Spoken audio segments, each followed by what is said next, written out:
Bago natin umpisahan ang kwentong katatakutan, ay nais ko munang batiin ang bawat isa na sana ay nasa mabubuti kayong kalagayan saan man panig kayo dito sa mundo naroroon.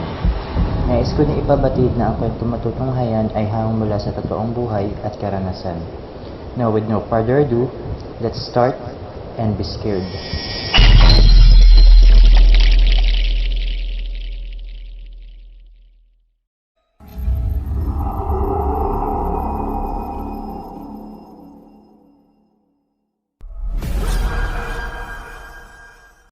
Magandang araw po sa lahat ng mga nakikinig, lalong-lalo na po sa mga admin, narrators, at sa mga bumubuo nitong Pinoy Creepy Tales YouTube channel. Bago ko po simulan ang aking kwento, ay gusto ko po munang batiin ng magandang araw ang ating narrator na si Boss Giancarlo, lalong-lalo na sa kanyang pamilya. Ang kwentong ito ay nangyari sa akin taong 1992 sa isang liblib na bayan sa Mindanao. Tawagin nyo na lamang po ako sa pangalang Kulas at 18 taong gulang po ako nung mangyari ang karanasang hinding-hindi ko makakalimutan. Gabi-gabi sa bayan namin ay may maririnig kaming sigaw na humihingi ng tulong. Halos walang gabi na walang sigawan ang maririnig sa aming sentro. Hindi naman namin alam kung ano o kung sino ang may kagagawa nito. Nakakakilabot kung ito'y iyong pakikinggan at nakakaawa ang mga taong nagsisigawan. Minsan din ay iyak ng mga baboy o hayop ang maririnig namin at kinabukasan ay matatagpuan na lamang ito na wakwak ang tiyan na nawawala din ang mga laman loob. Minsan din po ay puro buto na lamang ang matatagpuan na puros mga nakakalat sa damuhan o sa kalsada. Isa raw nila lang ang kanilang pinaniniwala ang may kasalanan. Walang iba, kundi ang mga aswang. Hindi namin malaman ang kanyang pagkakakilanlan sapagkat magaling itong magtago at magkunwari. Ganyan naman talaga ang mga aswang Tao sa umaga pero nakakatakot at mabalasik naman sa gabi. Iyan ang kadalasang naririnig ko rito sa aming bayan tungkol sa sinasabi nilang aswang. Kasalukuyan akong naglalakad noon nang may makasalubong akong isang magandang babae. Itago na lamang po natin siya sa pangalang si Jenny. Huminto si Jenny sa aking harapan at tinanong niya ako kung ano ang ginagawa ko sa lugar na yun. Kaya sinabi ko sa kanya na siya talaga ang sadya ko para sabihin na mag-iingat siya at huwag na huwag siyang lalabas ng bahay, lalo na kung sasapit na ang gabi dahil lubhang delikado. Isa ako sa mga manliligaw ni Jenny ngunit hindi niya ako binigyan ng pagkakataon para maipadama ko sa kanya kung gaano ko siya kamahal. Bago pa lamang po si Jenny sa bayan namin. Galing daw siya sa malayong lugar at kung tatanungin ko naman kung saan siya nagmula ay ayaw naman niyang sabihin kung saan mismo. Nilapitan naman ako ni Jenny noon at inakbiyan niya ako habang nakangiti sa akin ng pagkatamis-tamis. Nang lumapat ang mga kamay ni Jenny sa aking balikat ay biglang sumama ang aking pakiramdam. Hindi ko malaman kung bakit ako nakaramdam ng ganun. Napaupo ako sa daan dahil sumakit bigla ang aking ulo. Nilapitan naman ako ni Jenny at nag-aalala itong nagtanong sa akin kung ayos lamang daw ba ako. Inalalaya naman ako nito sa pagtayo at sinabi ko sa kanya na baka napagod lamang ako galing sa pag-aararo sa aming bukid. Nagpaalam na rin siya sa akin noon na uuwi na siya sa kanilang bahay. Sinundan ko lang siya ng tingin hanggang sa mawala na siya sa aking paningin.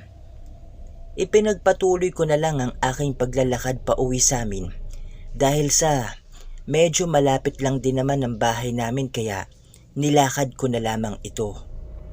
Habang papauwi ako ay naalala ko ang sabi-sabi tungkol kay Jenny.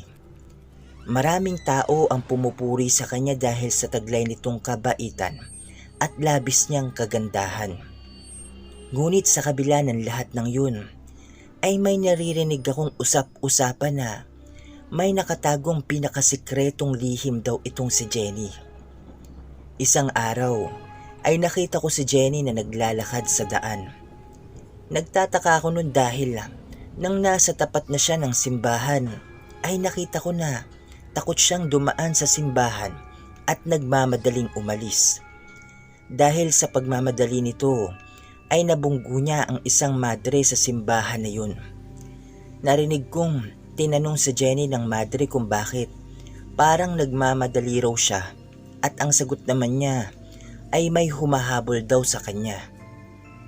Sinabihan naman siya ng madre na mag-iingat at palaging magdadasal sa Panginoon. Ngunit nang marinig yun ni Jenny ay hindi siya mapakali kaya mabilis itong nagpaalam at saka umalis. Pagkatapos silang mag-usap ni Jenny at nung madre ay nagpunta ito sa pamilihan ng karneng baboy at bumili ito ng bituka at mga atay.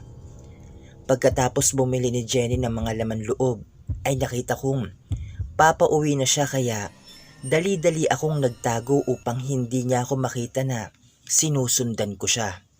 Ayaw ko man itong gawin ngunit gusto kong malaman kung ano at kung sino nga ba talaga si Jenny. Palihim pa rin akong nakasunod sa kanya hanggang sa makarating na kami sa bahay nila. Nakita kong pumasok siya sa loob ng kanilang bahay na gawa lamang sa kawayan at amakan kaya kitang-kita ko sa loob ang pinaggagawa nito. Nanginginig ang buong katawan ko nung makita ko si Jenny na nilalantakan ang mga bituka at atay ng baboy na binili niya sa palengke. Kinain niya ito ng hilaw. Gusto kong maduwal sa aking pwesto habang nakasilip sa kanya sa butas ng dingding ng kanyang bahay ngunit pinipigilan ko na lamang ang aking sarili kasi baka malaman ni Jenny na sinusundan at minamanmanan ko siya. Pinagpapawisan na rin ako ng malagkit dahil sa takot na baka mahuli niya ako. Kahit kumakalam na ang sikmura ko noon, ay tiniis ko na lang ang gutom hanggang sa sumapit na nga ang malalim na gabi. Habang nakasilip ako, ay natatakot ako nang makita ko si Jenny na may ipinahid sa kanyang buong katawan. Maya-maya lang ay nakita kong nagbago ang kanyang anyo. Naging isang pangit na nilalang si Jenny at tinubuan din ito ng makakapal na balahibong kulay itim. Hindi ko na kinaya nun ang aking nasaksihan kaya nagmamadali akong umalis. Tumakbo ako ng mabilis papauwi sa bahay namin. Medyo maliwanag naman ang paligid dahil sa buwan kaya kita ko ang aking dinadaanan. Hindi ako tumigil nun sa pagtakbo dahil naiisip ko na baka maabutan ako ni Jenny. Sobrang lakas ng kabog ng aking dibdib habang tumatakbo ako. Para bang kagaya ko ay nag-uunahan din ito sa pagkarera. Pagkarating ko sa bahay ay nakita kong natutulog na si nanay. Sanay na kasi sila na matagal akong umuuwi ng bahay kapag gabi. Ngunit hindi nila alam na may tao akong sinusundan. Ayaw kong sabihin dahil panigurado na pagagalitan nila ako. Nang gabing iyon ay hindi ako makatulog. Paiba-iba lang ako ng posisyon ngunit hindi talaga ako dinadalaw ng antok. Pabalik-balik kasi sa aking isipan ang nakita at natuklasan ko kay Jenny. Hanggang ngayon ay parang hindi pa rin ako makapaniwala sa aking natuklasan. Noong mga oras na yun ay ipipikit ko na sana ang mga mata ko ngunit bigla na lamang akong napabalikwas ng bangon nang marinig ko ang iyak ng mga biik ng aming kapitbahay. Nung una ay malakas pa ang iyak nito ngunit ilang minuto lang ang lumipas ay unti-unting humihina ang iyak ng biik. Ayaw kong mag-isip ng masama ngunit ang tanging nasa isipan ko noon na pwedeng gumawa ng ganun ay si Jenny lamang. Lalo na't kita ko nung mga oras na sumilip ako sa bahay niya kung paano nito lantakan at kainin ang hilaw ng mga bituka at atay ng baboy. Hindi ko akalain nun na totoo pala ang sinasabi nila tungkol kay Jenny. Akala ko sabi-sabi lang, pero nung ako na mismo ang nakatuklas ay kinikilabutan ako. Kinaumagahan nun ay maaga akong naghanda ng aking mga dadalhin patungo sa bukid namin. Pagkatapos ay nagpaalam na rin ako sa mga magulang ko na aalis na ako nung araw na yun. Habang naglalakad ako ay nakasalubong ko si Jenny sa daan. Hindi ako makatingin sa kanya ng diretsyo. Gusto kong umiwas dahil natatakot ako, pero baka magtaka siya kung gagawin ko yun. Kaya hindi na lang ako nagpahalata na natatakot at kinakabahan ako. Ngumiti na lang ako ng pilit sa kanya. Ngilitian naman niya ako pabalik. Nang nasa harapan ko na si Jenny, ay hindi ko malaman kung ano ang aking gagawin. Sinabi niya sa akin noon na mag-iingat daw ako at baka ako na ang susunod na mabiktima ng mga aswang. Dahil sa sinabi niya, ay mas lalo akong kinabahan. Alam na kaya ni Jenny na sinusundan ko siya? Iyan ang mga katanungan sa aking isipan nun. Base kasi sa pananalita niya, ay parang alam na niya. Tinanong ko siya nun kung bakit niya yun nasabi sa akin. At ang sabi naman niya, ay wala raw sikretong hindi nabubunyag. Mas lalong kumabog ng malakas ang aking dibdib dahil sa kanyang tinuran. Kung dati ay labis na saya at pagkagalak ang aking nararamdaman sa tuwing makikita at makakausap ko si Jenny, pero ngayon ay natatakot na akong makipag-usap sa kanya. Ayaw kong makaharap si Jenny ng matagalan nun, kaya sinabi ko sa kanya na mauunan na ako dahil may gagawin pa ako sa bukid namin. Hindi naman siya umimik. Mataman lang niya akong tinititigan sa aking mga mata. Nang titigan ko ang kanyang balintataw, ay nakita kong baliktad ang aking refleksyon. At isa lang ang ibig sabihin nun. Hindi normal na tao si Jenny, kundi isa itong aswang. Ang normal na tao ay hindi babaliktad ang refleksyon mo, pero kapag hindi ka normal ay babaliktad ang iyong refleksyon. Kumbaga, totoo yung mga sabi-sabi o haka-haka tungkol sa mga aswang. Ako na lang ang unang umiwas ng tingin dahil hindi ko kinaya ang makipagtitigan sa kanya. Natatakot ako. Doon pa lang ako nakahinga ng maluwag nang biglang dumating si tatay. Nakita ko rin na nagmamadaling umalis si Jenny nang dumating ito. Mabuti na lamang talaga at dumating si tatay, dahil kung hindi ay baka nawalan na ako ng malay tao dahil sa sobrang kaba na aking nararamdaman. Tinanong ko si tatay nun kung saan siya pupunta. Nakita ko kasi na nakabihis ito na para bang may pupuntahan. Sinabi niya naman sa akin na may bibilhin lang daw siya sa palengke o sa pamilihan at susunod na lang daw siya sa akin sa bukid kapag nakauwi na siya. Habang nag-uusap kami, ay tiningnan ko ang dinadaanan ni Jenny, ngunit hindi ko na siya nakita. Ang bilis naman niya nawala. Iyon ang nasa aking isipan nun. Hindi ko na lang yun binigyan pa ng pansin at dumiretso na ako sa bukid. Nagpaalam na rin si tatay sa akin na aalis na siya. Malapit na sana ako sa bukid namin na makita ko ulit si Jenny na nakatayo sa ilalim ng puno, kung saan ay doon ako palaging nagpapahinga. Maraming katanungan ang nasa aking isipan nun kung bakit at paano siyang napunta ron ng ganun kabilis. Sobrang gulo ng isipan ko dahil sa nangyari. Nang tingnan ko siya, ay matalim itong nakatingin sa akin. Nakakatakot at nakakakaba.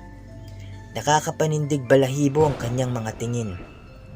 Kung nakakamatay lang ang tingin, ay paniguradong pinaglamayan na ako ngayon. Hindi ko na lang siya pinansin nun at lumihis ako ng ibang daan. Wala na akong pakialam nun kung nagtataka siya kung bakit ako umiwas. Ang iniisip ko nun ay ang makalayo ako sa kanya. hindi ko na rin siya tinignan pa. Kinuha ko na lang ang aking gulok at ginamit ko iyon upang putulin ang sanga ng puno na nakatabon sa bagong tanim kong gulay. Mabilis lumipas ang oras at hapon na. Nang tingnan ko ulit ang puno kung saan nakita ko si Jenny, ay wala na ito sa kanyang kinatatayuan. Inilibot ko ang aking paningin at pinapakiramdaman ang buong paligid. Tahimik naman at walang kakaiba. Akala ko noon ay wala na akong maririnig pa, ngunit nagkakamali ako dahil may bigla akong naulinigan na ingay sa loob ng kakahuyan kung saan ay naroroon ang ilog. Napagdesisyonan ko noon na alamin kung ano ang ingay na yun. Hindi ko inalis ang aking tingin sa kakahuyan. Pagdating ko ay nagtago ako sa malaking kahoy at sumilip ako sa ilog. Doon ko nakita ang isang nilalang na kinakain ang kawawang baboy ramo. Kitang-kita ko kung paano nito wakwakin ang tiyan ng kawawang baboy ramo at pagkatapos ay kanyang nilantakan ang mga laman loob nito. Hindi ako umalis noon sa aking pinagtataguan hanggang sa nakita kong naubos ng nilalang na yun ang baboy ramo o ligaw na baboy kung tawagin dito sa aming lugar. Habang patuloy akong nakasilip ay halos panawan na ako ng ulirat nang biglang lumingon sa aking pwesto ang nilalang na nakita ko. Mas lalong kumabog na malakas ang aking dibdib at naliligo na rin ako sa aking sariling pawis. Bago pa man makalapit sa akin ang nilalang, ay mabilis na akong umalis at matuloy na tumakbo papauwi sa bahay namin. Pagkarating ko, ay uminom agad ako ng tubig. Ilang minuto rin ang dumaan bago tuluyang kumalma ang naghuhurmentado kong isip at puso. Noong mga oras na yun, ay alam kong si Jenny iyon. Simula nung matuklasan ko ang kanyang pinakatatagong lihim, ay umiiwas na ako sa kanya. Iyong nararamdaman ko para sa kanya ay kusa na rin itong naglaho kasabay ng paglaho ng aking tiwala sa kanya. Sinabihan ko na rin ang aking mga magulang tungkol kay Jenny para iwasan na rin nila ito. Mas mabuti nang maging alerto bago pa mahuli ang lahat. Noong una ay halos hindi rin sila makapaniwala, pero nung sunod-sunod na ang pagkawala at pagkamatay ng mga hayop ng aming kapitbahay, ay doon na sila naniwala sa akin. Nakita na rin nila minsan si Jenny na nambiktima ng mga hayop. Kaya mula noon ay umiiwas na kami sa kanya. Pero isang araw ay napag-alaman na lang namin na umalis na si Jenny sa aming lugar. Siguro natatakot siya na baka kung ano pang gawin sa kanya ng taong bayan. Simula nung umalis si Jenny ay naging tahimik na ang aming bayan. Wala nang namamatay na mga hayop at wala na rin ang aming kinatatakutan.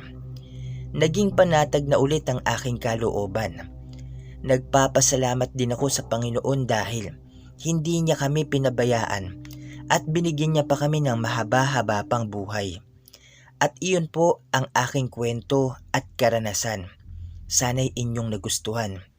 Maraming salamat po sa inyong pakikinig. Ako po muli ito si Kulas mula sa isang liblib na bayan dito sa Mindanao.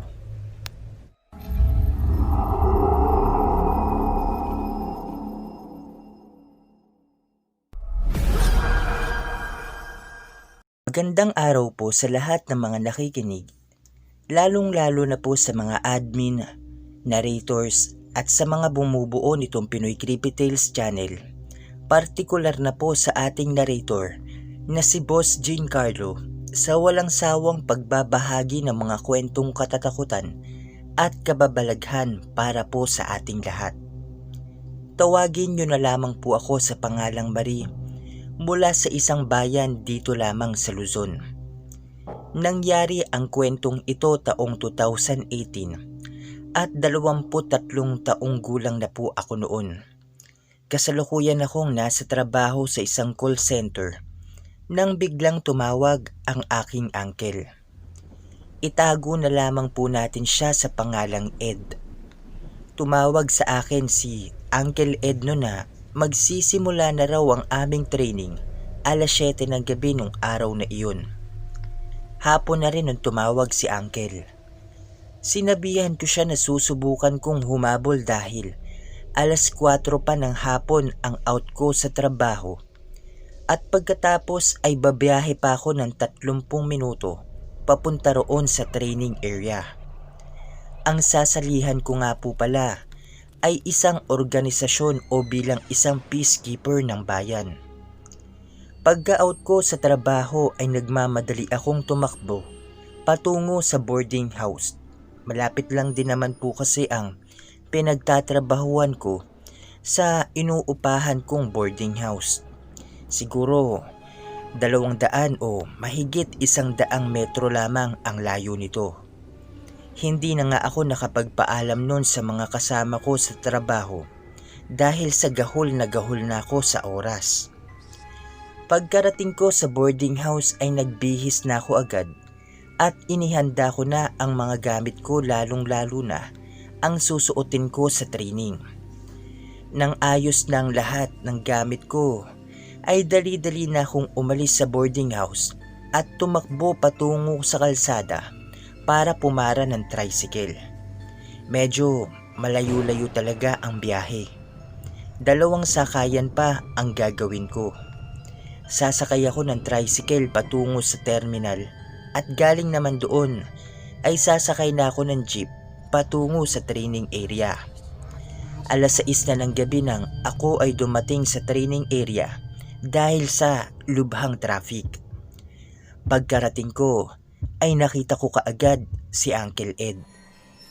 Lumapit ako sa kanya at tinanong ko siya kung marami ba kaming mga trainees. May nakita rin akong mga pulis na kasamahan ni Uncle Ed. Ipinakilala rin niya ako sa mga kasamahan niyang mga officers.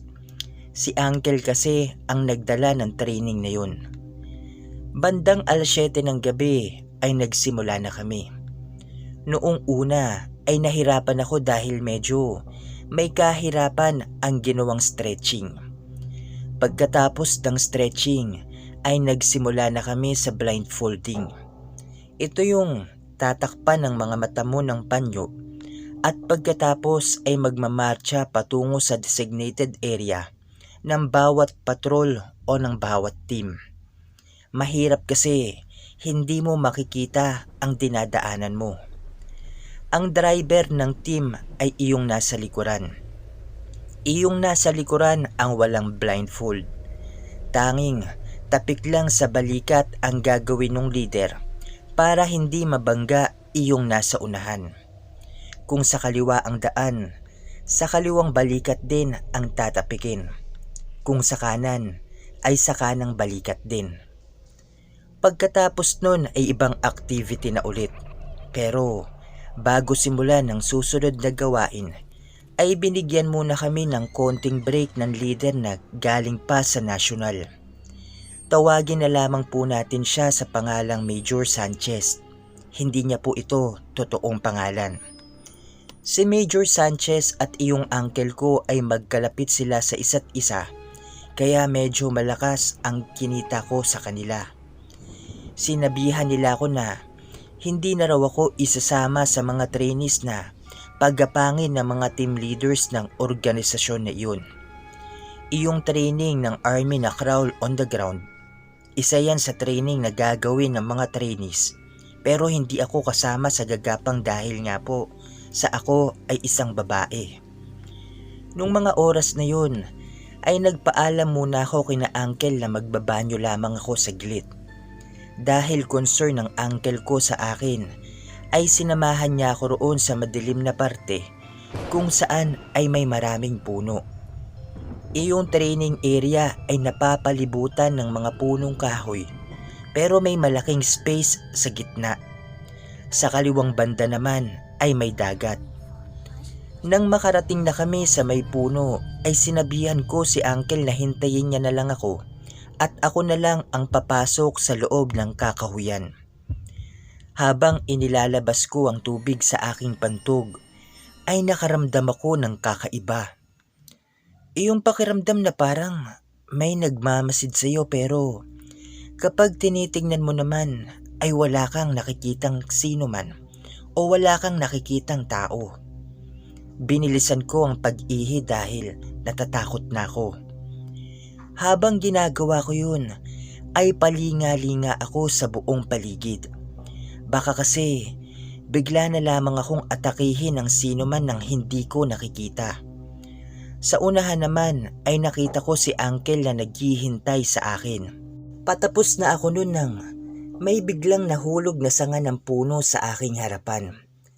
Napaiktad ako't napasigaw dahil sa labis na gulat. Hindi ko kasi inaasahan yung ganun. Tumingala ako sa itaas para tingnan kung bakit nahulog ang patay na sanga ng kahoy. Medyo malaki-laki naman ito.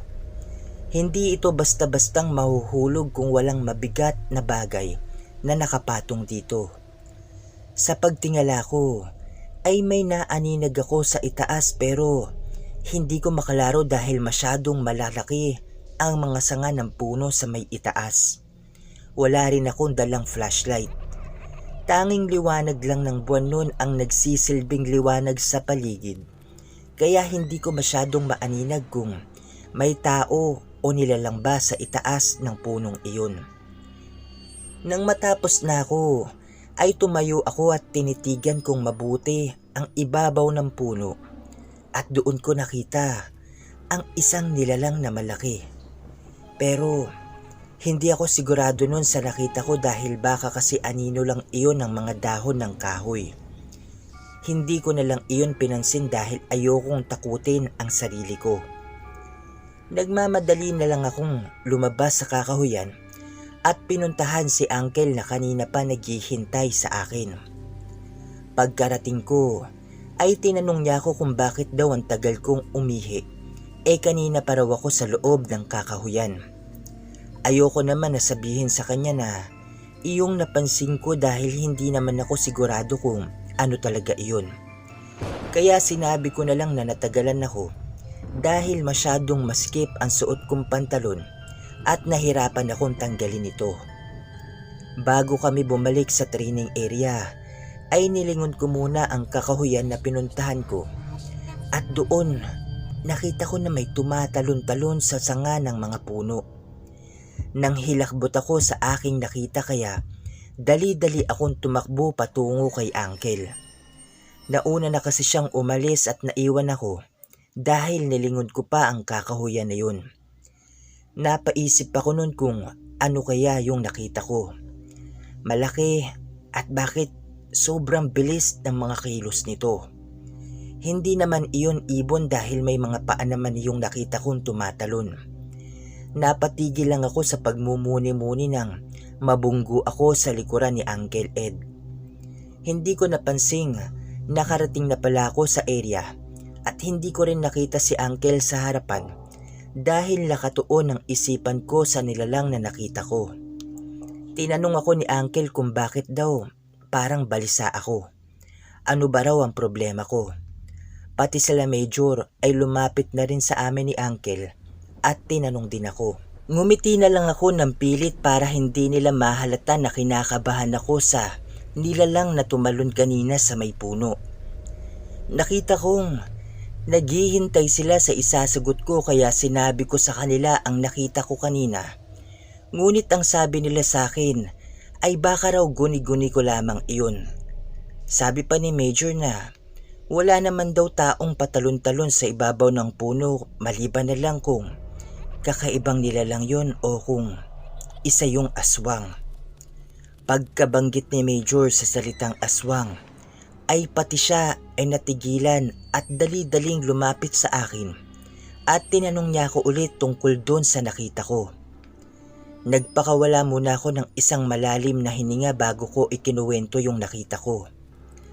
Habang nagkukwento ako ay mababakas ko sa mukha ni Major na para bang nag-aalala siya. Siguro nag-aalala siya sa kaligtasan ng mga trainees. Aaminin ko, hindi ko pa alam kung ano ang itsura ng sinasabi nilang aswang. Matapos kong ikwento kay Major ang lahat ay humarap siya kay Uncle at sinabing si Uncle na lang daw muna ang bahalang magpatuloy sa training. Tutal, may ibang mga officers naman ang aalalay sa kanya.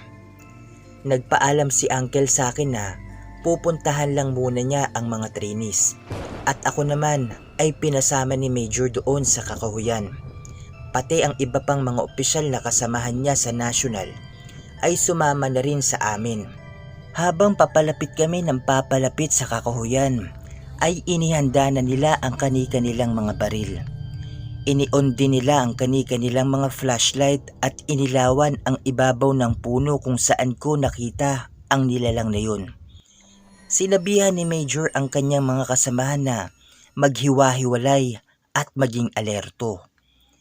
Habang nakikinig ako sa usapan nila, ay mas lalo akong kinabahan.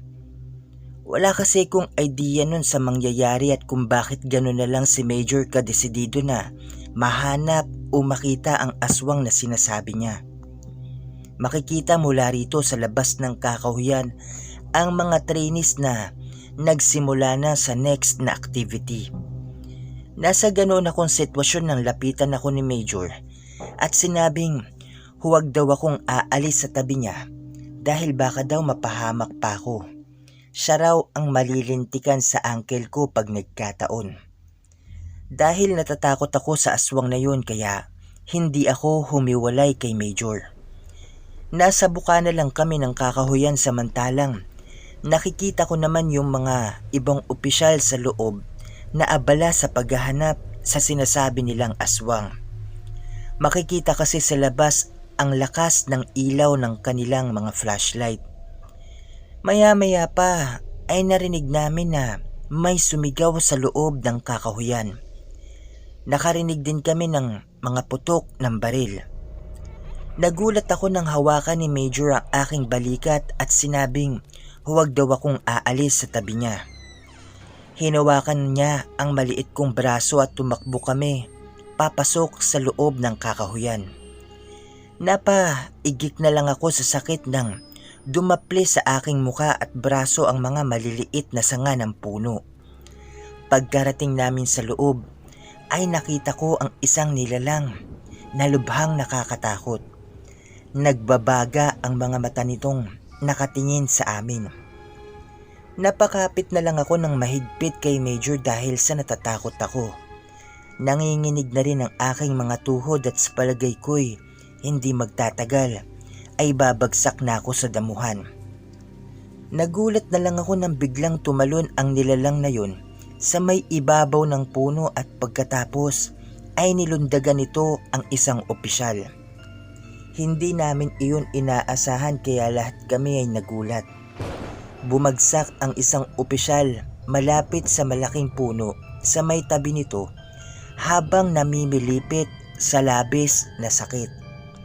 Sumisigaw na rin ako nun dahil sa takot at sige na rin ako sa aking pag-iyak. Hindi ko kasi inakala na sa buong buhay ko ay makakaranas ako ng ganoon kaganapan sa aking buhay. Napatakip ako sa dalawa kong tainga dahil sa lakas ng putok ng mga baril nila. Napaupo na rin ako sa damuhan habang patuloy na humahagulhol. Nakita kong binaril nila ang aswang ngunit hindi nila ito matamaan dahil sa angking bilis nito o sa labis itong bilis sa kanyang paggalaw. Isang putok, hindi tumama. Pangalawa ay hindi pa rin pero sa pangatlo ay natamaan na ito ngunit mabilis itong tumakbo sa kaloob-looban ng Kakahuyan.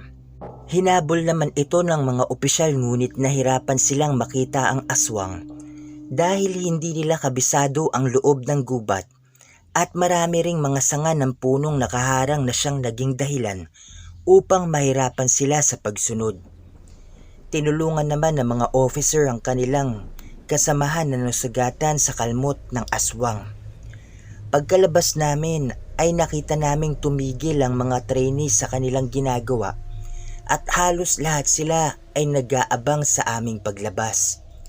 Hinarap sila ni Major at sinabing may nakita lang silang isang hayop at tinakot lang nila ito upang lumayo sa lugar na yun. Nilapitan naman ako ni Uncle at niyakap.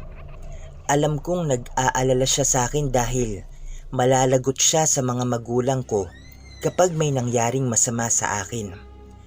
Tumahan na rin ako sa pag-iyak pero patuloy pa rin sa panginginig ang aking buong kalamnan. Nung nasa training field na kami, ay ipinaliwanag ni Major ang lahat tungkol doon sa narinig nilang mga putukan. Hindi naman sinabi ni Major ang tungkol sa aswang. Naiintindihan ko naman kung bakit hindi dahil baka matakot lang ang mga trainees. Pagkatapos niyang ipaliwanag ang lahat ay ipinagpatuloy na namin ang training. Bandang alas 5 na ng umaga natapos ang training. Marami kasing activity ang ginawa kaya matagal natapos. Natapos ang training na ligtas naman po ang lahat.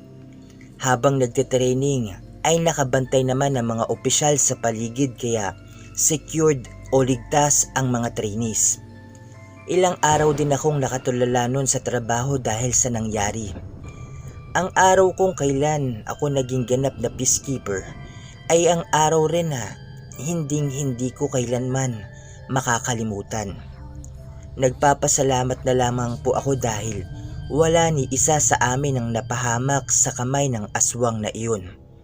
Hanggang dito na lamang po ang aking kwento at karanasan at maraming salamat kay Boss Giancarlo sa pagkakataon po na ibinigay ninyo upang maitampok itong aking istorya dito sa inyong Pinoy Creepy Tales YouTube channel. Hanggang dito na lamang po at maraming salamat.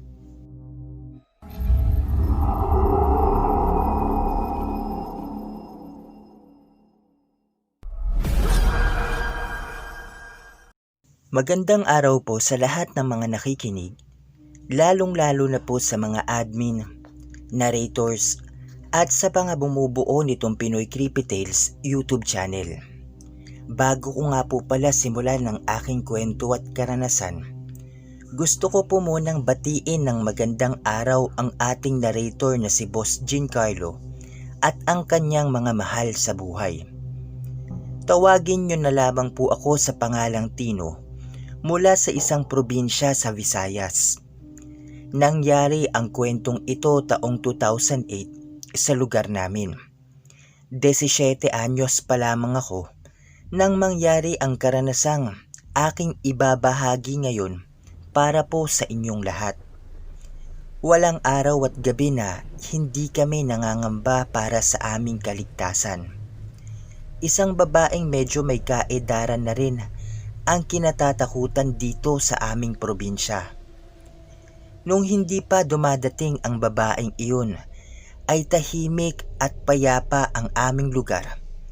Pero simula nung bigla na lang dumating ang babaeng yun, ay naging malungkutin at matatakutin na ang mga taong naninirahan dito at isa na ang pamilya ko roon. Kung dati, alas 7 ng gabi ay nasa labas pa ang mga taong naninirahan dito, pero ngayon ay alas 6 pa lang ng hapon ay wala nang lumalabas pa ng bahay. Nagmistulang namatayan ang lugar namin dahil sa sobrang tahimik. Nakakatakot at nakakapanindig balahibo kung ikaw ay maglalakad sa gabi ng mag-isa lamang. Katulad na lamang nung isang pagkakataon na naglakad ako ng mag-isa sa daan patungo sa kalsada kung saan ay doon ako magpapara ng aking sasakyan na jeep. Patungo ako noon sa bayan namin dahil sa sasalubungin ko ang kuya ko sa kanyang pag-uwi. Galing kasi siya sa ibang bansa at ang araw na yun ay ang nakatakdang araw ng kanyang pag-uwi. Nang tingnan ko ang cellphone ko, ay nakita kong alas 5 na yun ng hapon. Nag-text din sa akin si kuya na sobrang traffic daw kaya matatagalan pa siya bago makarating sa aming bayan. Habang nag-aabang ako ng jeep, ay nakita kong nag-aabang din sa may unahan ng babaeng kinatatakutan dito sa lugar namin. Tawagin na lamang po natin siya sa pangalang Vicky, na kung tawagin ay reyna ng mga tiktik. Ito kasi ang kadalasang sabi-sabi rito sa amin na isang aswang si Vicky. Pinagmamasdan ko lang siya noon na nakatayo sa gilid ng kalsada. Nang akma itong lilingon sa aking kinaroroonan, ay dali-dali akong nag-iwas ng aking paningin. Sa simpleng tagpong iyon, ay sobra na ang kabang nararamdaman ko. Hindi ko mawari ngunit hindi talaga maganda ang pakiramdam ko sa kanya. Hindi ko pa naman siya nakitang may kagat-kagat na tao pero natatakot pa rin ako. Mahirap nang magtiwala at magpakampante sa isang baguhan lamang sa baryo, pero pinaghihinalaan na agad na isang aswang. Nakahinga lang ako ng maluwag nang makita ko ang paparating na jeep patungong bayan. Pinara ko ito at sumakay na rin sa harapan ng jeep. Timing din na wala pang nakaupo roon. Paglingon ko sa likuran ay nakita kong puno na ito at sa katabing upuan ko na lamang ang may available na pwesto. Nagulat na lang ako nang bumukas ang bintana sa harapan ng jeep kung saan ako nakaupo at umupo sa aking tabi si Aling Vicky. Hindi ko alam ang aking gagawin ng mga sandaling iyon.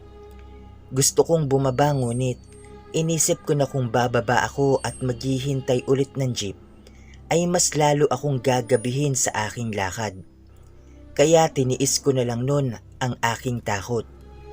Tinapangan ko na lang ang aking loob kahit ang totoo ay gusto ko na talagang bumaba sa jeep na iyon. Habang nasa biyahe kami ay hindi ako mapakali. Balisang-balisa ako sa aking kinauupuan. Kahit mahangin ay pinagpapawisan pa rin ako ng ubod ng lagkit.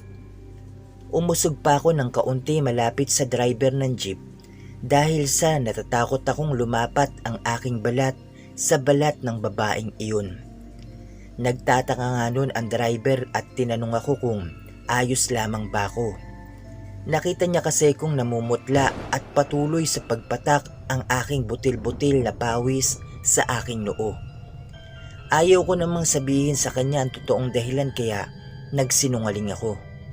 Sinabi ko na lang sa driver na nadudumi na ako at lalabasan na ako kaya kailangan niyang bilisan ang pagmamaneho. Dahil sa sinabi ko ay binilisan ng driver ang kanyang pagmamaneho at sinabing tiisin ko muna raw ang sama ng aking loob. Gusto kong matawa sa alibay, ngunit mas nangingibabaw talaga sa aking sarili ang takot kaya hindi ko magawang ngumiti man lang. Habang nasa biyahe ay pasimple kong tinitingnan ng babaeng katabi ko kapag nakatingin siya sa labas ng bintana. Normal lang naman kung iyong pagmamasdan pero kapansin-pansin lang ang mahahaba nitong mga kuko. Mabilis kong inalis ang aking mga tingin nang bigla siyang lumingon sa akin at tinignan niya ako ng masama. Napakatalim ng kanyang mga titig. Mas lalo lang akong nanginig dahil sa kanyang paglingon. Nahuli pa niya akong nakatingin sa kanya na mas nakadagdag pa ng aking kaba. Doon lang ako natauhan ng sinabi sa akin ng driver na nakarating na kami sa bayan. Dali-dali kong kinuha ang aking pera sa bulsa ng aking pantalon at saka nagbayad ng pamasahe. Pagkatapos noon ay sa likurang bahagi ako ng jeep dumaan. Kahit masikip ay pilit kong ipinagkasya ang aking maliit na katawan. Nagtataka noon ang driver kung bakit ako ron dumaan may pintuan naman na pwedeng daanan. Hindi ko na lamang siya pinansin at nang makalabas na ako ng jeep ay doon ako dumaan sa kaliwang bahagi nito. Tumakbo ako ng mabilis patungo sa maraming tao at doon ay sumiksik ako para hindi ako makita ni Aling Vicky, ang tinaguriang reyna ng mga tiktik sa aming lugar. Pasimple ko naman siyang pinagmamasdan sa malayo. Nakita kong palinga-linga siya sa paligid at pakiwari ko'y may hinahanap ito. Tumalikod na lamang ako habang kinukontak ko ang aking kuya. Nang makontak ko na siya, ay sinabi niya sa akin na malapit na raw siya sa may bayan. Pumasok na lamang ako sa isang grocery store na malapit sa kinaroroonan ko at doon na lamang ako pansamantalang naghintay kay kuya habang hindi pa siya dumarating. Kalahating oras siguro ako noon sa loob ng store na yun bago tumawag si kuya sa akin at sinabing nasa bayan na raw siya. Dali-dali naman ako nagtanong sa kanya kung saan siya banda naghihintay. Sinabi niya naman sa akin ang kanyang kinaroroonan, kaya nagmamadali akong lumabas ng grocery store at pinuntahan ang pwesto kung saan naghihintay ang aking kapatid. Hindi naman ako nahirapang mahanap siya dahil siya lang ang mag-isang nakaupo sa bangko malapit sa may tindahan ng turo-turo. Nagmamadali ko siyang nilapitan at saka tinawag. Pagkalapit ko ay tumayo siya at niyakap ako ng mahigpit habang nakangisi si kuya sa akin. Medyo maginhawa ang aking pakiramdam at hindi na rin gaano kalakas ang kaba na aking nararamdaman dahil sa presensya ni kuya. Pagtingin ko sa aking cellphone ay 6:30 na ng gabi, kaya sinabihan ko si kuya na sa bahay na lang namin ipagpatuloy ang aming pagkukwentuhan. Dahil wala ng jeep na dadaan sa amin kapag gabi kaya napagpasyahan na lang namin ni kuya na magpakyaw ng tricycle. Marami rin kasi siyang dalang bagahe at pasalubong sa amin. Nang matapos naming isakay lahat sa tricycle ang gamit niya, ay bumiyahe na kami patungo sa lugar namin. Habang nasa biyahe kami, ay nagkukwentuhan lang kaming dalawa ni kuya. 3 taon din kasi kaming hindi na nagkita simula nung umalis siya patungo sa ibang bansa. Nagkamustahan lang kami at nalaman ko rin na magkakaanak na si kuya sa kanyang nobya na taga-amin lamang din. Kaya pala umuwi siya para mapangasawa ito. Sinabi niya sa akin na nauna na raw siyang umuwi kaysa sa kanyang nobya dahil kasama naman daw nito ang parents niya. Gusto lang daw ng nobya ni kuya na rito sa lugar namin isilang ang kanilang magiging anak na siya namang magiging pamangkin ko rin. At dito na rin daw sila magpapakasal. Masaya naman ako sa nalaman ko dahil magkakaroon na si kuya ng sarili niyang pamilya. Habang nag-uusap kami, ay bigla akong kinalabit ni kuya at tinanong kung ano yung nilalang na lumilipad sa ere. Makikita naman dahil kabilugan iyon ng buwan. Tiningnan ko ang sinabi ni kuya at nalaman ko na hindi ibon iyong nakita niya. Malaki kasi ito at may mahahaba itong mga pakpak. Napapitlag na lang kami nang sabihin sa amin ng driver na kumapit daw kami dahil bibilisan niya ang kanyang pagmamaneho. Sinusundan pa rin kami ng nilalang na lumilipad sa ere. At ang mas nakakatakot at nakakagulat pa ay hindi ito nag-iisa. 2 silang lumilipad sa ere na putol ang kalahati nitong mga katawan. Pati si kuya ay natataranta na rin dahil sa kanyang pag-uwi ay ang pangyayaring iyon pa ang sasalubong sa kanya. Nang medyo malapit na kami sa amin, ay nakita kong nasa labas ng aming bahay ang aming mga magulang at may dala silang mga itak at matutulis na buho. Alam kong pinaghahandaan lang nila nanay ang nilalang na lumalabas tuwing gabi. Paglabas namin sa tricycle ay tumingila kami sa itaas. Ngunit hindi na namin nakita pa ang mga nilalang na lumilipad sa himpapawid. Nagmamadali naman silang lumapit sa amin at tinulungan kaming buhatin ang mga pagkadami-daming gamit ni kuya. Sinabihan din namin ng driver na bukas na lang siya umuwi dahil delikado. Baka bigla na lang itong sunggaban ng nilalang na lumilipad. Pumasok muna kami sa loob ng bahay at doon ay kinuwento naming dalawa ni kuya ang nangyari sa biyahe namin papauwi. Pumayag na rin ang driver na sa amin na siya matutulog dahil sa natatakot din daw siya sa nilalang na yun. Mabuti na lang at may dalang cellphone ng driver. Tinawagan niya ang kanyang pamilya na hindi muna siya makakauwi ng gabing yun. Mabuti na lang at pumayag ang mga ito. Nagtanong si kuya noon sa mga kaganapan dito sa probinsya namin. Kaya naman ikinuwento na ni nanay at tatay mula sa umpisa, simula nung pagtira ng babae sa lugar namin. Nakikinig lang ang driver sa amin habang nag-uusap-usap kaming magpapamilya. Minsan din ay nakikisali siya sa usapan namin.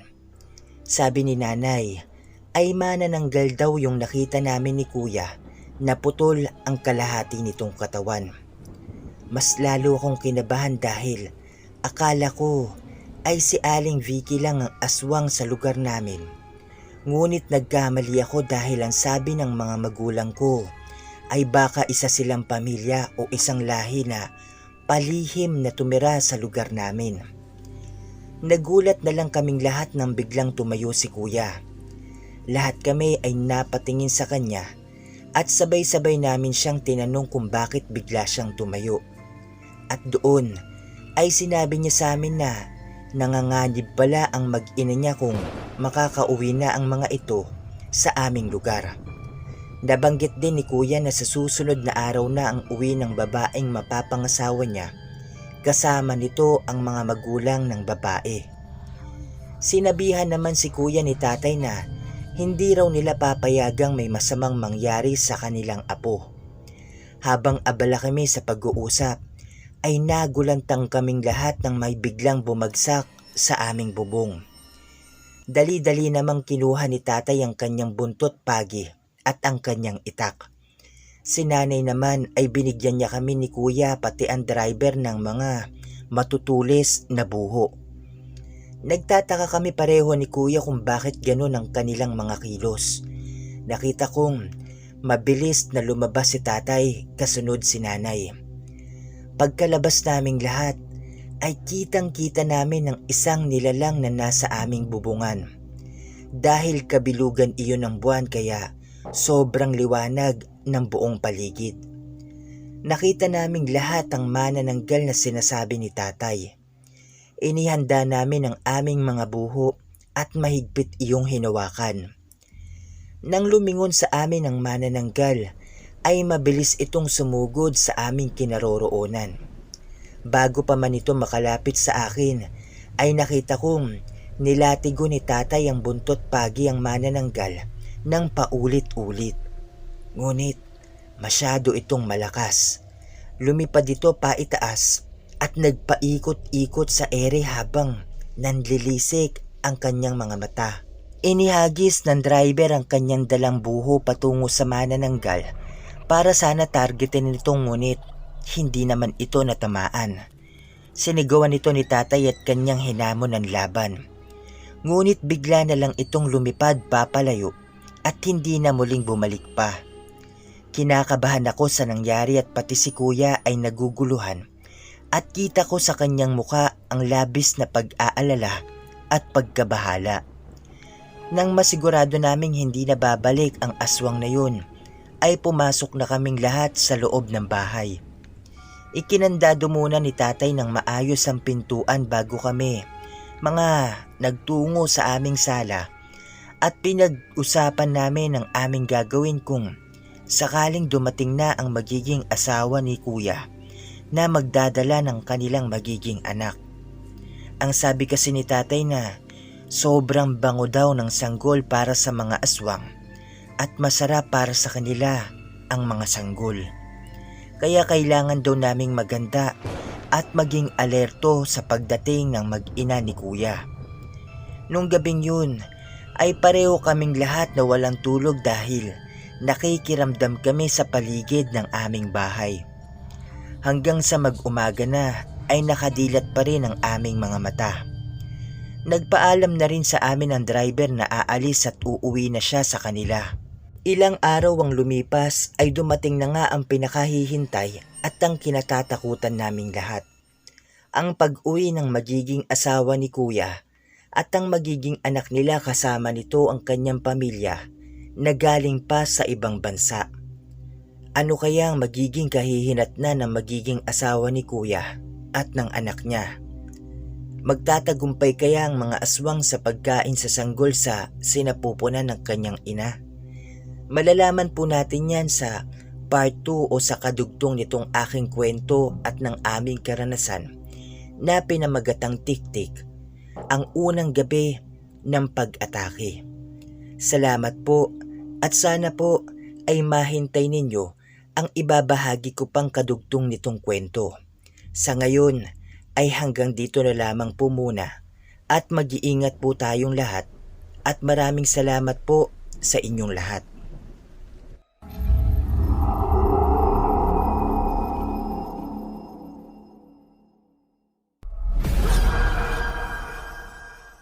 Magandang araw po sa lahat ng mga nakikinig, lalong-lalo na po sa mga admin, narrators at sa mga bumubuo nitong Pinoy Creepy Tales YouTube channel. Ako po muli ito si Tino mula sa Visayas at ito na po ang kadugtong o ikalawang bahagi ng aking kwento at ng aming karanasan. Araw iyon ng Biyernes. Tumawag ang nobya ni Kuya na nakarating na sila sa bayan. Sinabihan naman ito ni Kuya na mag-aarkila na lamang sila ng tricycle patungo sa lugar namin. Taga sa amin lang din kasi ang nobya ni Kuya na nagdadalang tao sa kanilang anak. Isang oras din ang aming hinintay bago sila dumating. Tinulungan muna namin silang buhatin ang kanilang mga gamit papasok sa kanilang bahay. Medyo malapit lang kasi ang bahay nila sa bahay namin. Nakita ko rin noon na malaki na ang tiyan ng nobya ni Kuya at sa tingin ko ay manganganak na ito. Habang abala kami sa pagpasok sa kanilang mga gamit sa loob ng kanilang bahay, ay nahagip ng mga mata ko si Aling Vicky na matama na nakatingin sa nobya ni Kuya. Medyo malayo rin kasi ang kinaroroonan ni Aling Vicky, kaya hindi mo siya mapapansin kung hindi mo siya titingnang maigi. Nilapitan ko ang nobya ni Kuya nun. Itago na lamang po natin siya sa pangalang Lynn. Sinabihan ko si Ate Lynn na kailangan na niyang pumasok sa loob dahil may taong matalim na nakatingin sa kanya. Naguguluhan si ate sa sinabi ko kaya sinabihan ko siya na si Kuya na ang magpapaliwanag sa kanya sa loob ng kanilang bahay. Pagkapasok ni ate ay lumabas ako uli at hinanap si Aling Vicky sa kanyang kinatatayuan kanina, ngunit hindi ko na siya nakita pa. Pero may nakita akong 3 uwak sa sanga ng puno malapit sa bahay nila Ate Lynn. Kinuha ko ang bato nun sa gilid ng bahay nila at buong puwersa ko itong binato sa 3 malalaking uwak na yun. Alam kong mga aswang ang mga yun. Base na rin sa kwento ng mga magulang ko nung dumating si Kuya sa bahay namin. Pagkabato ko sa mga uwak ay lumipad ang isa patungo sa akin. Kaya dali-dali akong pumasok sa loob ng bahay nila Ate Lynn at mabilis na isinara ang kanilang pintuan. Kumabog ng malakas ang aking puso dahil sa tagpong iyon. Lahat sila ay napatingin sa akin at parehong may katanungan sa kanilang mga mata. Nilapitan ako ni tatay at tinanong kung anong nangyari. Nagpakawala muna ako ng isang malalim na hininga at tumingin kay tatay.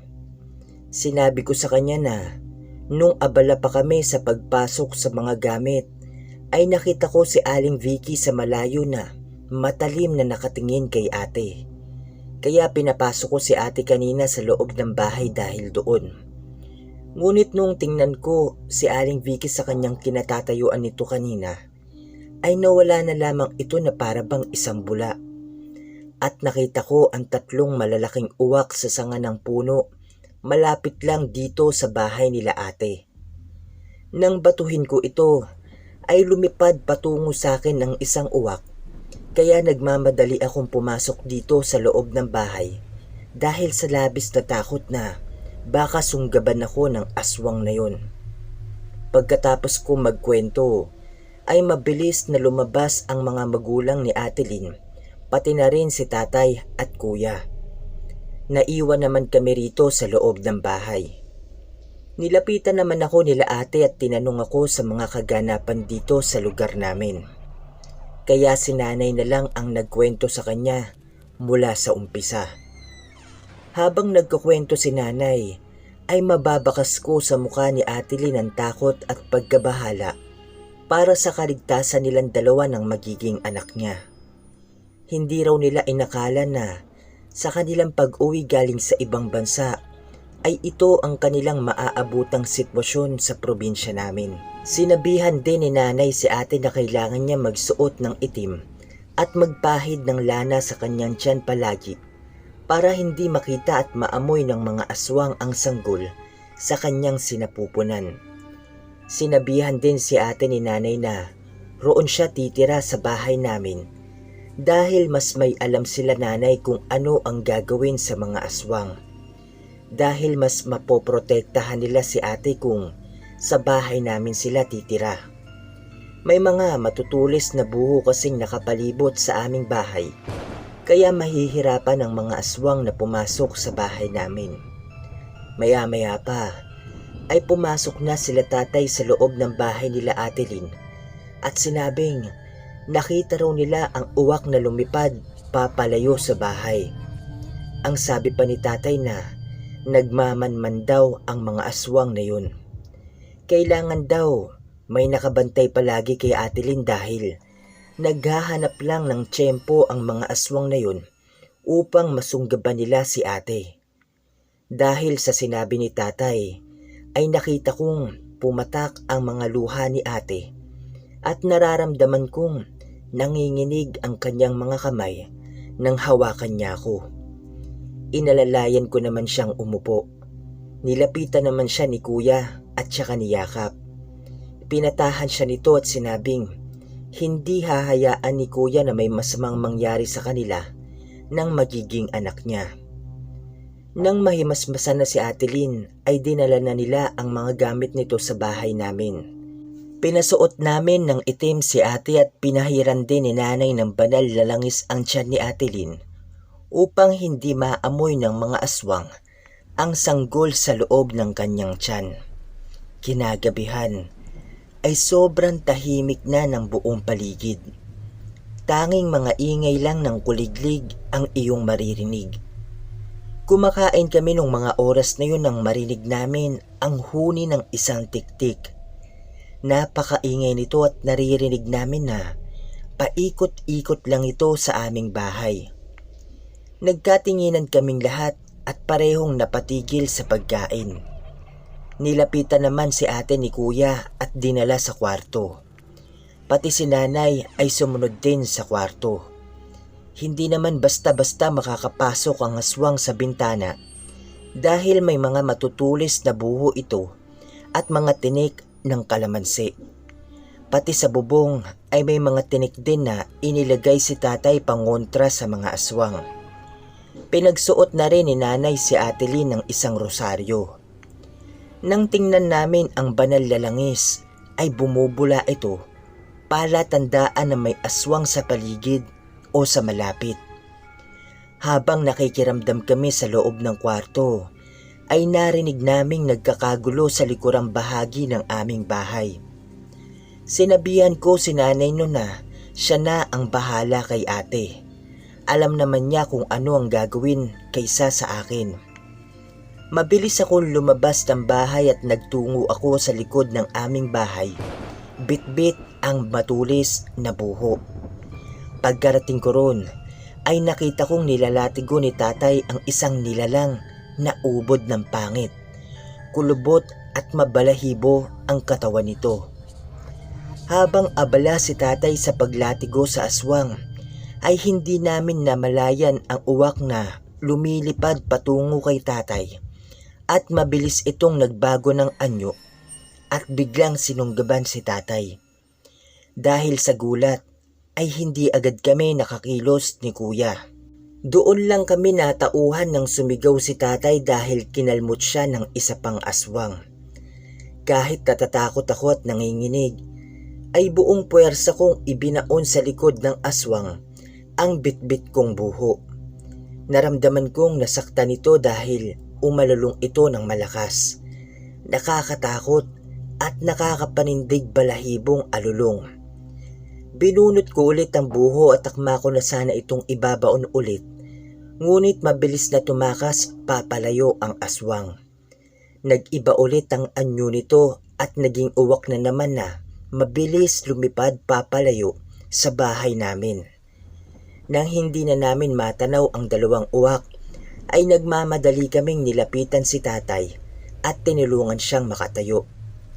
Nakita namin pareho ni kuya na medyo malalim ang sugat ni tatay sa kanyang dibdib dahil nasira ang damit niya. May bahid na rin ng dugo ang damit ni tatay dahil patuloy na umaagos ang dugo mula sa kanyang sugat. Kahit kalmot lang yun ng aswang, ay delikado pa rin dahil matutulis naman ang mga kuko nito. Mabuti na lang at kalmot lang ang inabot ni tatay. Tinulungan namin siya noon na makapasok sa loob ng aming bahay. Ako na rin ang nagbitbit ng buntot pagi nito. At pagkapasok namin sa loob ng bahay ay ikinandado ko muna ng maigi ang aming pintuan. Pagkatapos ay tinawag ko si nanay para gamutin si tatay. Lumabas naman sila sa kwarto kasama si Ate Lynn. Nagmamadali namang kinuha ni nanay ang panlinis sa sugat at pagkatapos ay pinahiran niya ito ng banal na langis. Si ate naman ay nilapitan din ni kuya at niyakap niya ito. Naisip ko nun na grabeng kaagresibo ang mga aswang. Gayong nasa tiyan pa lang ni ate ang sanggol. Paano na lang kaya kung dumating ang araw na manganganak na siya? Paniguradong bagong labanan na naman sa pagitan ng mga tao at mga aswang. Nung gabing iyon ay pasalin-salin kami ng pagbabantay kay Ate Lynn.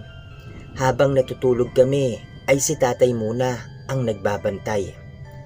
Pagkaraan ng ilang oras ay si kuya na naman at si tatay na naman ang matutulog. Ganon ang ginawa namin hanggang sa mag-umaga na. Lumipas ang maraming araw at gabi ay ganon ang routine na palagi naming ginagawang pagbabantay kay Ate Lynn. Minsan din ay sa bahay namin natutulog ang mga magulang ni ate dahil sa gusto rin daw nilang makatulong sa pagbabantay dito. Isang hapon, habang nag-uusap-usap kaming lahat sa loob ng bahay namin, ay may biglang dumating na babae at nagpakilala na kamag-anak daw namin na galing sa Maynila. Kinausap naman ito ni tatay sa labas ng aming bahay. Nang tingnan ko si nanay ay ipinakita niya sa amin ng banal na langis at nakita naming lahat na bumubula ito.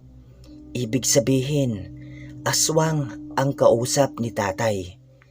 Nagmamadali akong kunin ang buntot pagi ni tatay at lumabas ako ng aming bahay. Pagkalabas ko, ay sinigawan ko agad si tatay na mag-iingat dahil aswang ang kanyang kausap.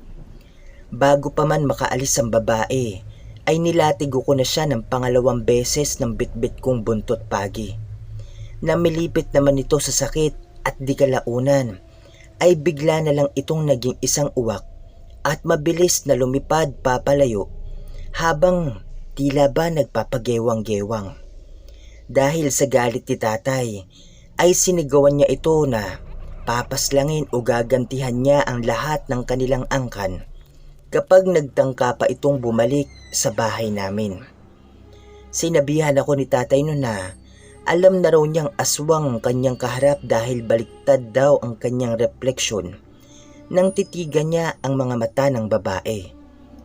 Nung mga oras na yun, ay maaga kaming lahat na kumain ng aming hapunan para makapagpahinga ng maaga si Ate Lynn. Ilang gabi na kasing hindi makatulog si ate dahil sa gabi-gabing panggagambala ng mga aswang na iyon. Walang gabi na hindi umaaligid ang aswang sa aming bahay. Sinubukan namin nun na humingi ng tulong sa kapitan ng aming barangay, ngunit pati sila ay natakot. Babae kasi ang kapitan namin at lubhang matatakutin. Nung isang gabi na nagbabantay sila sa palibot ng aming bahay, ay bigla na lamang silang sinunggaban ng aswang at mabuti na lamang ay walang nasaktan. Simula nun ay wala nang nagboboluntaryo pa na magbantay sa labas ng aming bahay, kaya kami na lamang ang nagtsatsagang bantayan si Ate Lynn. Ang sabi sa amin ni Ate Lynn na sa susunod na linggo na siya manganganak, kaya todo bantay kami dito. Kahit na sa umaga ay hindi namin iniiwanan si Ate Lynn. Sinabi rin sa amin ni ate na minsan daw ay sumasakit ang kanyang tiyan, pero alam naman niyang hindi pa siya manganganak. Siguro dahil sa mga aswang na yun kaya sumasakit ang kanyang tiyan kahit hindi pa oras na lumabas ang sanggol sa kanyang sinapupunan. Kaya dahil dun ay hindi namin talaga siya pinababayaan. Palagi lang si kuya na nakabantay sa kanya kahit na anong oras. Palagi pa ring nakasuot si Ate Lynn ng itim at pinapahiran din ni nanay ng banal na langis ang kanyang tiyan. Mabilis lumipas ang mga araw at gabi ay dumating na nga ang araw na pinakahihintay naming lahat. Ang pagsilang ni Ate Lynn ng anak nila ni kuya. Ano kaya ang mangyayari sa araw na manganak si ate? Ito kaya ang araw na aatake ang mga aswang. Magiging matagumpay kaya si ate sa kanyang panganganak? O magiging ligtas kaya ang kanyang sanggol na aking magiging pamangkin? Abangan po natin sa susunod na pangyayari o sa kadugtong nitong aking kwento at karanasan. Ito na rin po ang huling yugto nito. Sana po ay inyong maabangan. Hanggang dito na lamang po muna at maraming salamat.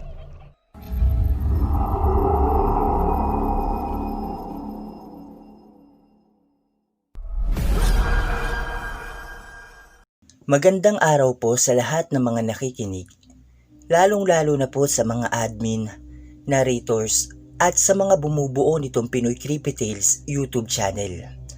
Ako po muli ito si Tino, at ito na po ang ikatlo o ang huling bahagi ng aking kwento at karanasan. Umpisahan na po natin. Mabilis nagdaan ang mga araw at gabi, ay dumating na ang pinakahihintay naming lahat, ang pagsilang ni Ate Lynn sa anak nila ni Kuya. Araw iyon ng linggo. Inihanda na namin ang lahat ng gamit ni ate at nang gagamitin ng bata kapag ito'y lumabas na. Si tatay ay nagpunta sa kumadrona na siyang magpapaanak kay Ate Lynn. Si kuya naman ay abala sa paglagay pa ng maraming mga tinik ng kalamansi sa labas at loob ng aming bahay. Halos lahat kami ay may mga ginagawa. Bandang 3:00 ng hapon ay nagsimula nang sumakit ang tiyan ni Ate Lynn. Dali-dali naman siyang pinuntahan ni nanay sa kwarto nang marinig namin itong sumigaw. At bigla na lang sinabi sa amin ni ate na may narinig daw siyang kaluskos sa labas ng bintana ng kanilang kwarto. Mabilis naman kaming lumabas ng bahay ni kuya at dali-daling tumakbo patungo sa likod ng bintana ng kanilang kwarto. Pagdating namin sa likod, ay may nakita kaming isang malaking pusa na kulay itim na patuloy na kinakalmot ang dingding ng bahay. Sinabihan ko si kuya nun na isang aswang iyon dahil minsan na kaming nakasagupa ni tatay ng malaking pusa. Mabilis namang lumapit si kuya para sana tagain ang pusa na yun, ngunit masyado itong mabilis. Hindi na naabutan ni kuya ang pusa nang tagain niya ito. Sinundan namin iyon ni kuya.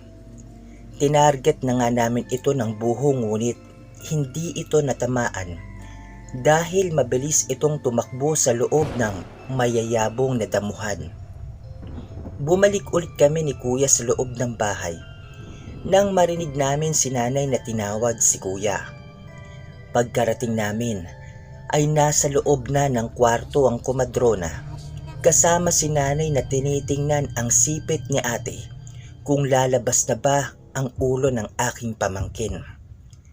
Natataranta namang lumapit si kuya kay ate at hinawakan nito ang mga kamay niya upang pagaanin ang kanyang nararamdaman. Nakita ko sa mukha ni Ate Lynn na nahihirapan na siya. Sabi ng kumadrona na malaki raw ang bata sa loob ng sinapupunan at parang mahihirapan daw si ate na iire ang bata. Inabot na kami ng 6:00 ng gabi ngunit hindi pa rin lumalabas ang sanggol. Pinahiran na ni nanay ng banal na langis ang tiyan ni Ate Lynn at hinilot din ng komadrona ang kaniyang tiyan. Habang nakatingin kami kay Ate Lynn, ay nagsimula nang magparamdam ang mga aswang. Ang mga huni ng tiktik ay pahina ng pahina. Ibig sabihin, nasa malapit lang ang mga ito. Kumukulo na rin ang lana na nasa loob ng isang maliit na bote. Nilagyan nila ng puro itim na kortina ang palibot ng buong kwarto. Naiwan lang sa loob si nanay at ang komadrona na siyang magpapaanak kay ate at ang nanay naman ni Ate Lynn. Habang naghahanda kami, ay nakarinig kami ng kalabog sa bubong namin at kaluskos sa aming dingding. Alam namin na 3 aswang ang umaaligid sa aming bahay. Isa na roon si Vicky, ang reyna ng mga tiktik, at siguro yung 2 pa ay anak at asawa niya. Sinarado naming lahat ng bintana at tuluyan na kaming lumabas ng bahay. Naririnig namin ang sigaw ni ate na umiire. Dahil sa sigaw na yun, ay mas lalong naging agresibo ang mga aswang. Inihanda namin ang aming mga sarili sa anumang posibleng mangyari. Si tatay at ang papa ni Ate Lynn ay doon nagbabantay sa pintuan ng aming bahay. Samantalang kami naman ni kuya ang nagbabantay sa labas ng bintana ng kwarto kung saan manganganak si Ate Lynn. Maya-maya pa ay narinig namin ni kuya na nagkakagulo sa harapan ng aming bahay. Mas lalong naging mabalasik ang mga aswang dahil bilog na naman ang buwan. Sinabihan ko si kuya noon na siya na muna ang magbantay sa bintana dahil tutulungan ko sila tatay. Tumangon naman si kuya sa akin bilang tugon. Mabilis na akong umalis at tinungo ang harapan ng aming bahay. Pagkarating ko, ay nakita ko ang 2 aswang na nakikipagpambuno kina tatay at tiyo o tatay ni Ate Lynn. Nabitawan ni tatay ang kanyang dalang itak nang bigla siyang atakihin ng aswang. Nakita kong nahihirapan si tatay kaya dali-dali akong lumapit sa kanila at ibinoon ko ang bitbit kong buhos aswang. Ngunit masyadong makapal at madulas ang balat nito. Sa madaling salita, hindi ito tinablan. Sa paglingon ko sa kaliwa ay nakita ko si tito na nakapaibabaw na rin sa kanya ang isa pang aswang. Nalilito na ako nun kung sino ang una kong tutulungan. Kung si tatay ba o si tito na papa ni Ate Lynn. Mabuti na lamang at may napadaan na tricycle sa aming bahay at tinulungan niya kami. Nasa gilid lang kasi ng kalsada ang bahay namin. Ibinigay ko ang bitbit kong buho sa driver at buong pwersa naman niya itong ibinaon sa likod ng aswang.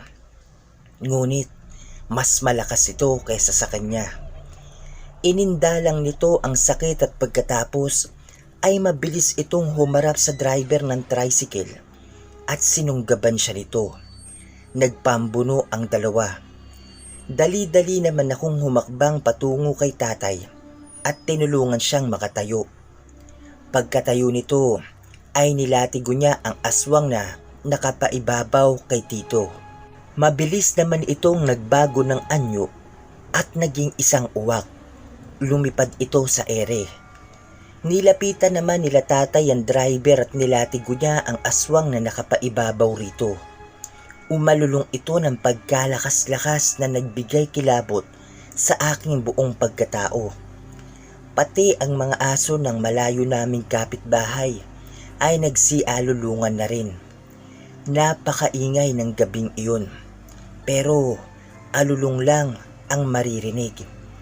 Nakita kong tatagain sana ni tatay ang aswang, ngunit sa hindi inaasahan ay bigla siya nitong inatake dahilan upang mabitawan niya ang kanyang itak. Tinulungan naman siya ni tito nun. Ako naman ay nagmamadali akong tumakbo patungo sa kinaroroonan ni kuya nang marinig kong tinawag niya ako. Hindi pa man ako nakakarating sa kanya ay nakita kong pinagkakakalmot na si kuya ng isa pang aswang. Rinig na rinig ko pa rin ang sigaw ni Ate Lynn na umiire.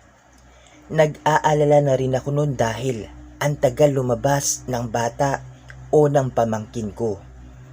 Hindi ko na napigilan pa ang aking sariling mapaiyak dahil sa mga nangyayari. Kinuha ko ang isang matulis na kawayan at itinara ko ito ng walang pag-aalinlangan sa likod ng aswang. Napasigaw naman ito at halos panawan na ako ng ulirat nang lumingon sa akin ang aswang na iyon. Buong puwersa nitong binunot ang buho o yung kawayan at hindi man lang ininda ang sakit. Umalis siya sa pagkakadagan kay kuya at ako naman ang binalingan nito. Nanginginig na ako noon sa labis na takot dahil wala na akong sandatang magagamit pa dahil nabitawan ko ang bitbit kong buho. Pero sa isang iglap lang ay nasa aking harapan na ang aswang. Nanlilisik ang kanyang nagbabagang mga mata habang nakatingin sa akin. Dahil sa bilis ng pangyayari, namalayan ko na lang ang aking sarili na nasa gilid ng aming bahay na naliligo sa sariling dugo dahil sa mga kalmot at atake ng aswang. Ilang minuto ang lumipas ay narinig ko na ang iyak ng sanggol o ng aking pamangkin. Nanganak na si Ate Lynn. Ngunit nang dahil sa iyak ng bata ay mas lalo lang naging agresibo ang mga aswang. Gusto na nitong gibain ang bintana ng kwarto kung saan ay naroroon sina Ate Lynn. Habang abala si kuya sa pakikipaglaban sa aswang, ay abala rin sina tatay sa pakikipaglaban sa natitirang dalawa pang aswang. Nakita kong sugatan na si kuya nun. Gusto ko siyang tulungan ngunit hindi ko na kaya pa ang tumayo. Nang hihina na ako nung mga sandaling iyon. Sumigaw na lang ako ng pilit para humingi ng tulong kina tatay roon sa may harapan ng aming bahay. Maya-maya pa ay nakita kong papalapit sa akin si Tito. Nilapitan nito ang aswang at ibinaon ng paulit-ulit ang matulis na buho sa likod ng aswang. Umalulong ito ng napakalakas dahilan upang umiyak ng umiyak ang sanggol sa loob ng aming bahay. Gusto sanang tuluyan ni Tito ang aswang ngunit mabilis itong tumakbo patungo sa mayayabong na damo at mga talahib. Nakita ko naman ang paglipad ng dalawa pang uwak sa ere. Umikot muna ito ng 3 beses bago tuluyang lumipad papalayo. Hindi ko na kinaya noon ang kalagayan ko.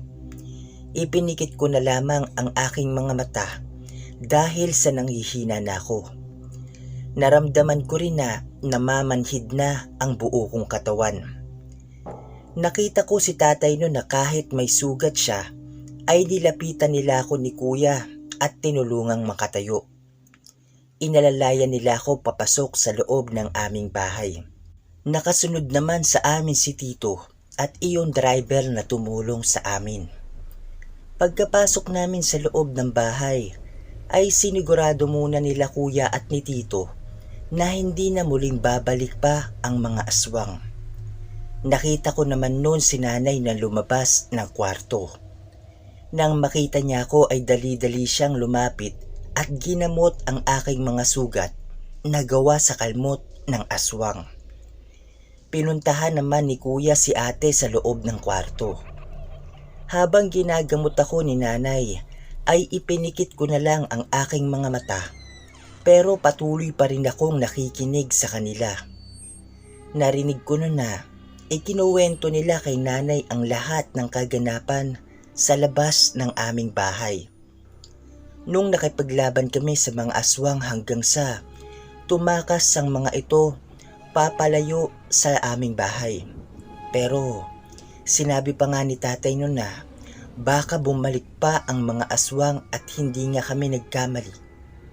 Dahil pagkaraan lang ng 1 oras at kalahati ay may narinig na naman kaming kumalabog at bumagsak malapit sa bintana ng kwarto nila ate. Narinig naman namin si kuya na sumigaw ng kapag may nangyaring masama sa kanyang anak ay hahanapin niya ang buong angkan ng mga aswang at kanya itong paghihigantihan. Alam kong galit na si kuya nun. Lumabas naman ng bahay sina Tito at yung driver at tiningnan nila ang labas, ngunit maya-maya lang ay bumalik na ulit sila. At sinabing may nakita raw silang isang malaking pusa na mabilis na umalis galing daw sa bintana. Nung gabing iyon ay wala kaming mga tulog. Gustuhin ko mang matulog, ngunit humahapdi ang sugat ko sa aking dibdib at braso. Lahat kami ay puro nakadilat lang ang mga mata. Pinapakiramdaman ang buong paligid at kapag may napansing kakaiba ay agad namang lalabas ng bahay sila tatay at tito. Nung gabing iyon ay tulong-tulong sila sa pagbabantay kay ate at sa sanggol. Si kuya naman ay hindi niya iniiwanan si Ate Lynn at ang kanilang anak. Kinabukasan ay maagang pinuntahan nila tatay at tito ang bahay ni Aling Vicky. Sa may paanan lamang ng burol, ngunit ang sabi nila sa amin ay wala na raw tao sa kubo na yun nang sila ay dumating. Kahit ni isang gamit ay wala na silang nakita pa, pero may mga bakas daw ng dugo ang bangko at ang lamesa. Pati raw sa labas ng pinto ay may mga bahid ng dugo. Hinala nila tatay nun na ang mga dugong nakita nila ay galing iyon sa mga aswang na nasugatan namin nung gabing sinalakay kami sa aming bahay. Sinundan daw nila ang mga dugo, ngunit hanggang sa ilog na lang daw ang hangganan nito. Mabuti na lang at matagumpay na naisilang ni Ate Lynn ang isang malusog na batang lalaki na kamukhang kamukha ni kuya. Pinangalanan nila itong Prince Gabriel dahil daw binigyan siya ng lakas ng poong may kapal upang maipanganak ng ligtas. Si Archangel Gabriel kasi ay isang magiting na mandirigma sa langit, kaya ipinangalanan niya ito sa kanyang anak. Iyong gabing iyon ang hindi talaga namin nakakalimutan. Sa tuwing sumasapit ang kaarawan ni Baby Gab, ay naaalala namin ang labanan sa pagitan ng mga tao at ng mga aswang. Simula nung gabi ding iyon, ay naging mapayapa na ulit ang aming lugar o ang aming probinsya. Bumalik na ulit ang dating sigla nito. Nagpapasalamat kami sa Panginoon dahil hindi niya kami pinabayaan noong gabing iyon at dinagdagan pa niya ang aming buhay. At dito po nagtatapos ang aking kwento o ang aming karanasan. Sana'y nagustuhan ninyo at maraming salamat po sa inyong pakikinig. Muli, ako po ito si Tino mula sa Visayas. Maraming salamat.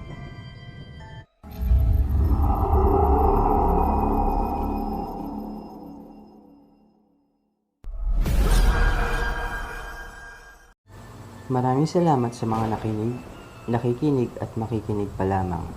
Nakalagay sa description box ang email kung saan pwede kayong magpadala ng mga nakakatakot na karanasan at kababalaghan. Huwag po natin kalimutan mag-subscribe, i-share at i-like ang video. Comment down below para sa mga shoutouts sa next video. Until next time everyone, happy creepy tales!